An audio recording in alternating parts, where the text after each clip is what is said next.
Today we're going to install brand new brakes and rotors on this 2013 Jeep Wrangler JK model. This could be the same process from, I believe, like wherever the JK started. I think like a 09, 10, 11, or 12, all the way to 18.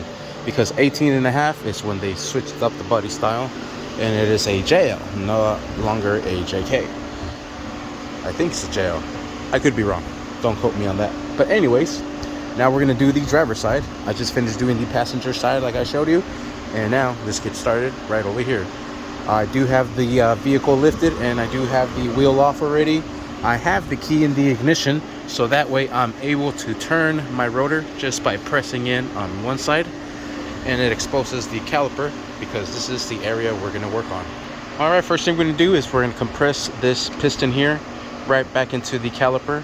I will be using two different size flatheads to be able to reach in here with the smaller one first, and then we'll just pry this, start to compress that piston. Just pull it towards you, then we'll get rid of the small one, we'll get the bigger one, and we'll just continue that same process until that piston is compressed all the way in. And there it goes. Sweet, that is pretty much compressed all the way, and you'll see that gap that opens up. That will open up our brake caliper to loosen up our brake shoes. Sweet. We're going to remove these two, I believe they're 12 or 13, size 13 bolts. So we'll loosen this up. Oh, I have it on Tighten. Let's try that one more time. Got to break it loose a little bit. And it's spinning on this side.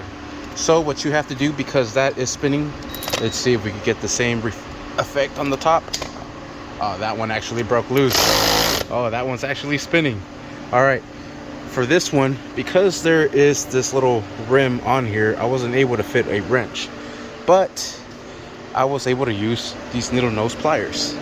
And with this, what you simply have to do is just hold it down so it doesn't turn, and then break it loose.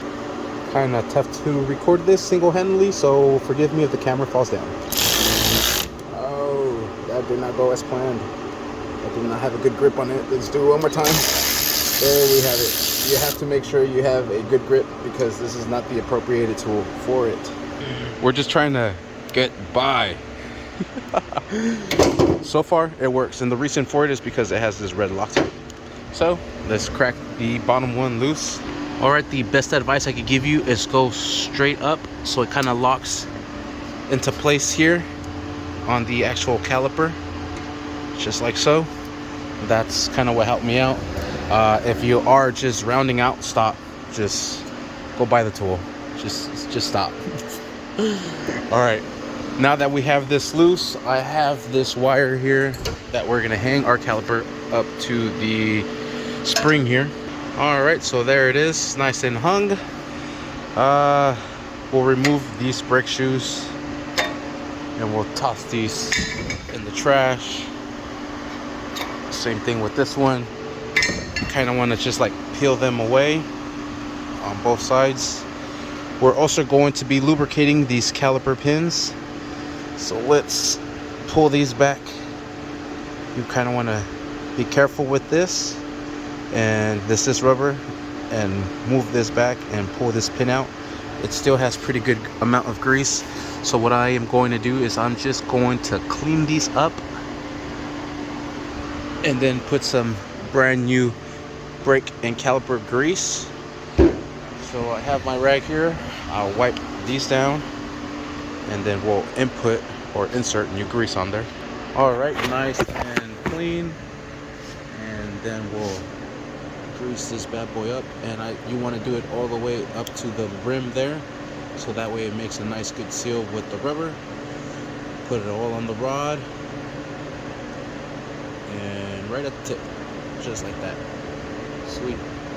Let's grab this caliper pin, put this back into place.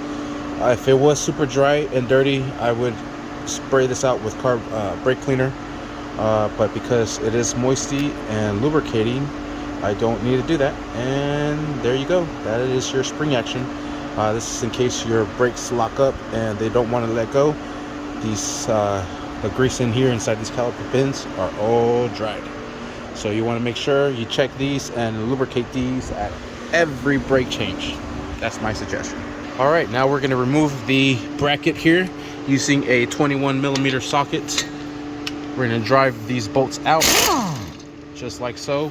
For this upper piece, you will have to remove this wheel speed sensor. Just set it over to the side so you can access that bolt right through here. Come on. Let's go, baby. Single-handed. Oh, single-handed, baby.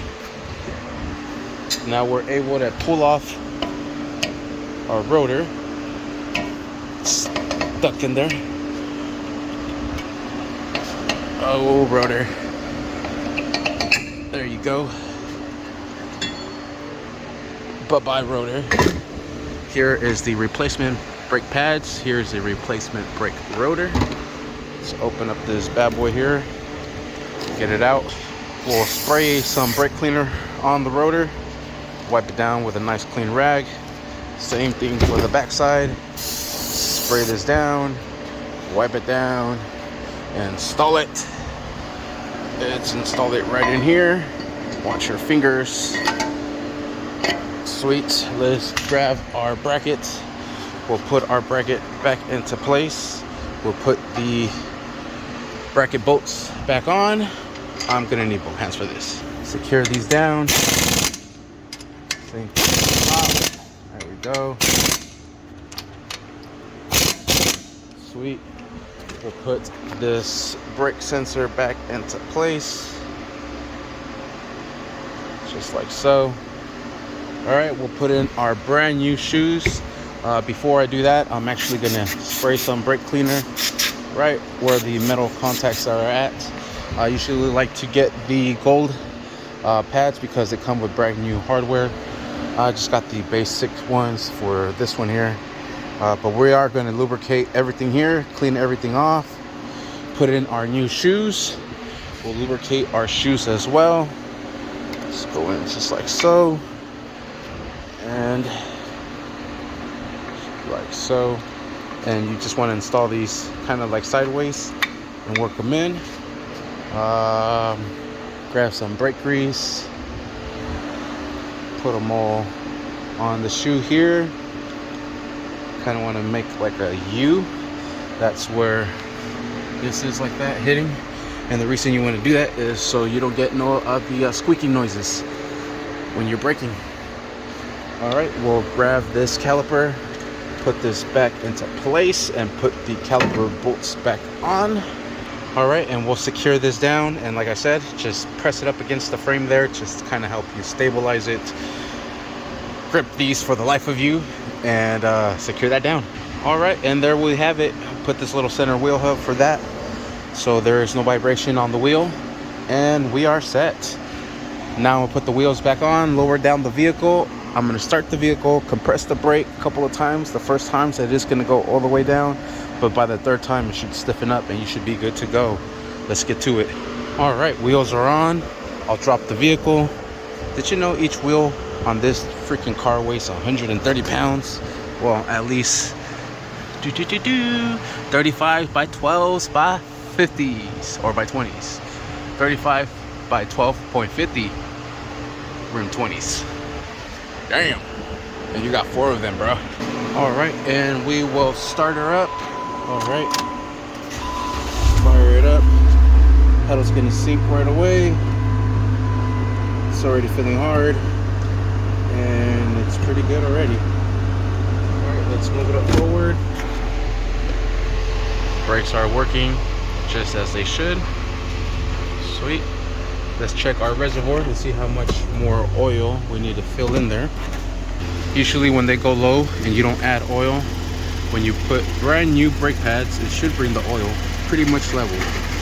It's just a little bit low. That's probably all in the rear. So we'll fill it up just a little bit and we're good to go. And I call it done. Sweet. Thank you for watching. Please like and subscribe.